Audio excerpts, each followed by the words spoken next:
at 12 o'clock to bring you a little bit of inspiration from these original lessons that Paramhansa Yogananda wrote back in 1925 and distributed then.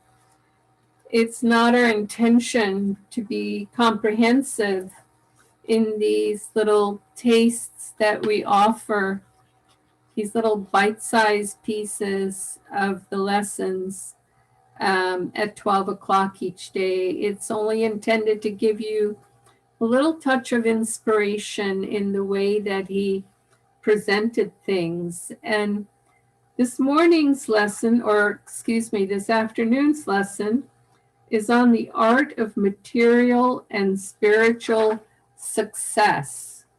A very important piece, of course. And he talks about his principles. There's actually a little booklet called The Law of Success that some of you may be familiar with, in which he covers a few of these topics, but he goes into it a little more. And clearly this was written right around the time of the beginnings of the Depression, and people were struggling to survive. They lost their jobs, they lost all of their income, that was their money that was in the banks, in checking or savings. Banks closed. I mean, it was really a extremely challenging time in America in that time. Actually, I believe it was throughout the world. And he talks about not thinking with our minds that material success is somehow not spiritual, that spiritual principles can be applied to every situation in life, and that it's very important to understand that even as we are pursuing material success, at least to the extent that it's needed to survive, to support ourselves and our families and loved ones, to that degree it can be spiritualized when we apply spiritual principles to it. In other words, when we can remember God in the process. And it isn't only for supporting ourselves and loved ones. Yogananda's foremost disciple in the West was a man who he gave him the name of Rajasi Janakananda, James Lynn. And he was a multi-millionaire back in those times. And he used his money to help support Yogananda's work.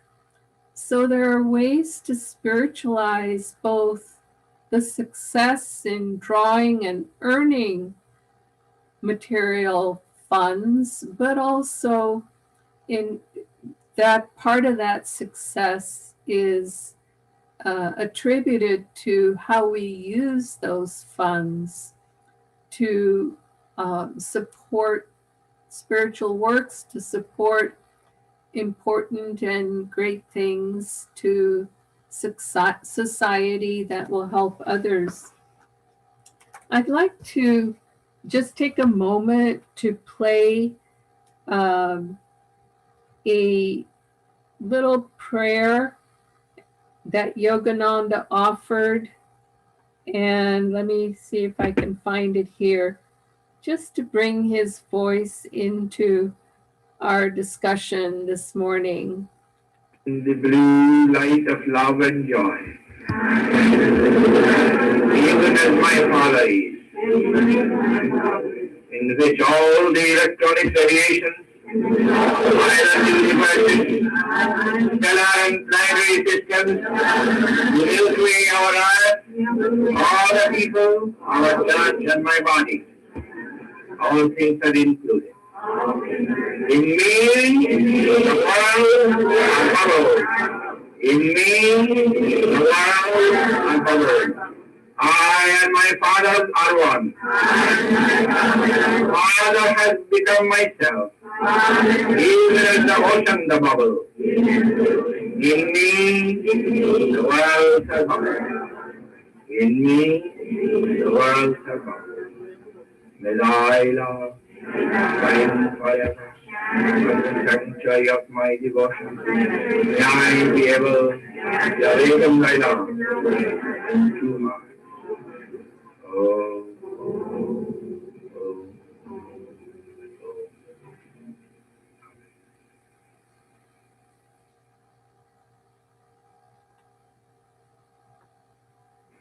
See the blue light of love and joy.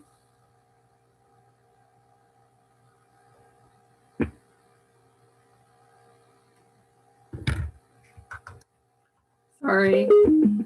There we go.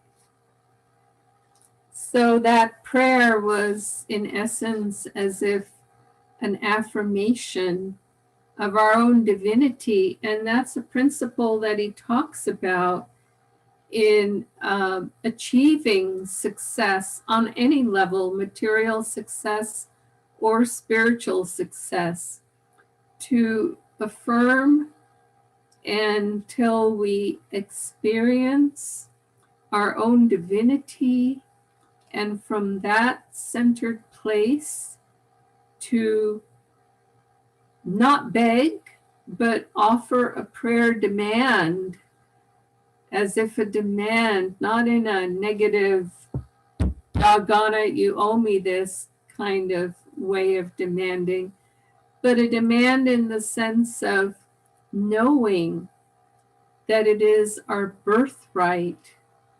When we ask for help in doing the right thing, in creating the right attitude in ourselves, in creating the right spirit that we want to bring to whatever it is that we're doing, whether it's for a material situation in our jobs, or whether it's in a spiritual situation for qualities that we want to affirm and attain within ourselves. It's all in existence already within ourselves. As Yogananda said, all we need to do is improve our knowing. And so he talks on these principles of I love his use of words, try to harmonize the dollar craving with the spiritual craving, and become a spiritual selfish man or woman, meaning, of course, recognizing that having a spiritual life, an inner life, is our birthright. And if failures invade you repeatedly, don't get discouraged. Let them act as stimulants, not poisons, to your material or spiritual growth. And of course, this period of failure is the best season for sowing the seeds of success.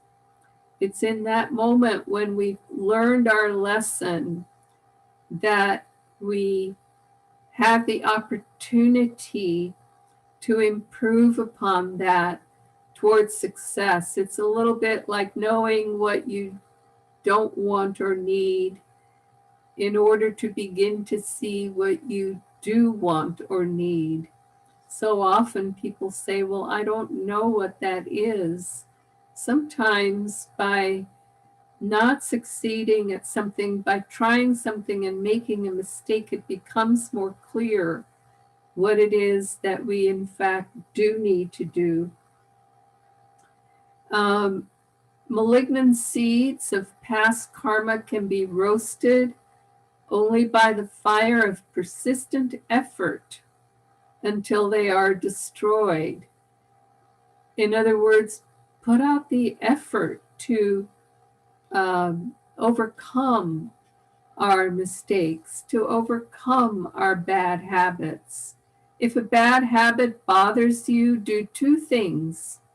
Negatively try to avoid it in everything that occasioned it or stimulated it, without concentrating on it in the zeal to avoid it. In other words, if we place too much concentration on our bad habit, we effectively are affirming further that bad habit.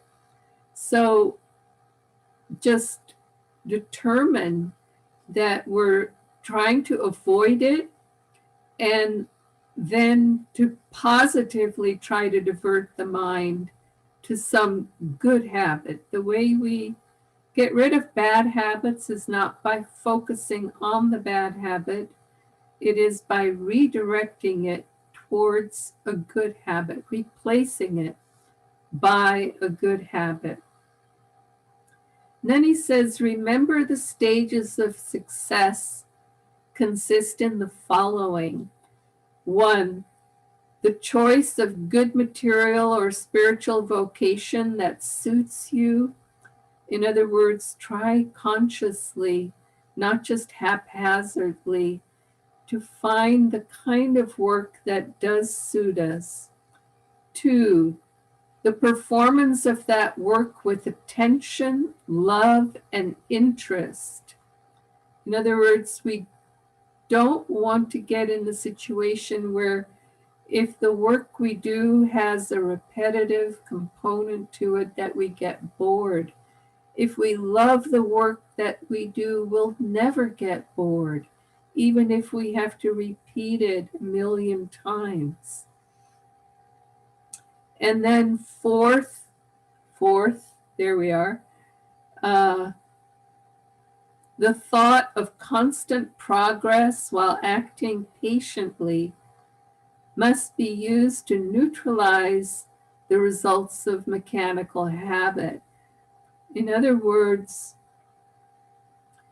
the thought, he capitalizes the words constant and progress, meaning that we recognize that by loving what we do and tuning into it more deeply, to that degree, we're able to be creative in it, even if it's something that repeats itself. And then finally, 5, the kingdom of success. All deserters, all quitters, all unsuccessful, discontented ones are either ignorant of this law or consciously violate it. I love that. In other words, you can't rationalize yourself out of this by saying it doesn't work until we've wholeheartedly tried it to see that it does work. He says, remember that opportunities in life comes by creation and not by chance. And he goes on to explain that a little further, but it reminded me of a story with our daughter, Gita, when she was going to college. She had been at a university in Southern California where they said that if you apply for scholarship and you don't get it as part of your freshman year, then you no longer can receive a scholarship throughout any of the years of your bachelor's degree. And at the point that she was going into her junior year, the family member who had been funding her passed away.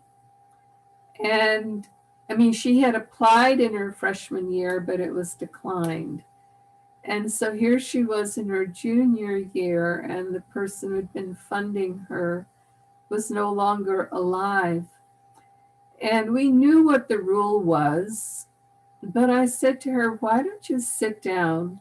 She is a very good writer, and write a very concise, less than a page, just a few paragraphs about what has happened and why going to that school, continuing in that school is so important to you.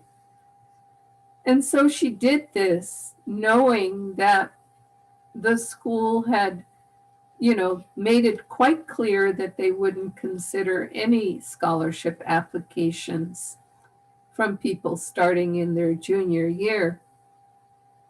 She sent it, and within a short time, she heard back, and they gave her the scholarship.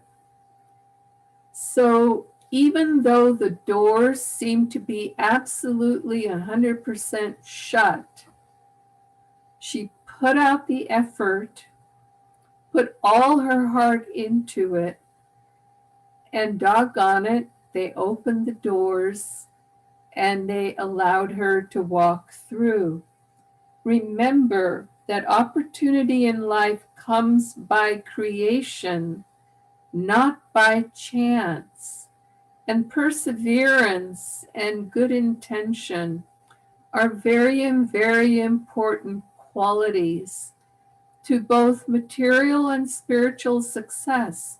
We can make mistakes that, spiritually speaking, that we think will doom us to eternity, but there is no such thing in God. Ultimately, certainly we have to pay the price of our karma. That's an entire other story. But we have a forgiving God, and there's no such thing as being doomed forever. And whatever our mistakes have been, we just stand up, pick ourselves up by the bootstraps, and try again and again and again. He says, but above all, try to have one desire: to contact God always in everything. And this is, of course, the key to material and spiritual success.